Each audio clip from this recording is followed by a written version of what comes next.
சம்மரும் start ஆயிடுச்சு. அதே போல் இஃப்தாருக்கும் குடிக்கிற மாதிரி நல்ல ரெஃப்ரெஷிங்கான musk melon custard milk shake தான் செய்ய போகிறோம். இது நல்ல ஹெல்த்தியாகவும் டேஸ்ட்டாகவும் இருக்கும். இது போல் ரெசிபிக்கு நம்ம சேனலை ஃபாலோ பண்ணிவிட்டு வீடியோவை சேவ் பண்ணிக்கிங்க.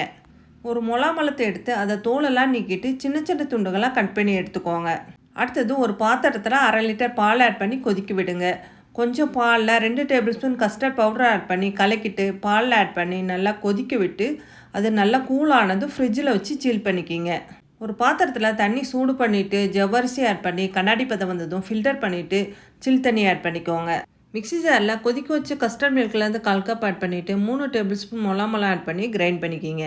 ஒரு மிக்ஸி பவுலில் கஸ்டர்ட் மில்க்கு, கட் பண்ண முலாம்பழம், கிரைண்ட் பண்ண முலாம்பழம், வேக வச்ச ஜவ்வரிசி, ஊற வச்ச சப்ஜா சீட்ஸு, ஸ்வீட்னஸ்க்கு மில்க் மேட் ஆட் பண்ணிவிட்டு ட்ரை ஃப்ரூட்ஸ் ஆட் பண்ணிவிட்டு நல்லா கலந்துட்டு ஃப்ரிட்ஜில் வச்சு சில்லுன்னு குடிங்க. இது போல் ரெசிபிக்கு நம்ம சேனலை ஃபாலோ பண்ணிக்கோங்க.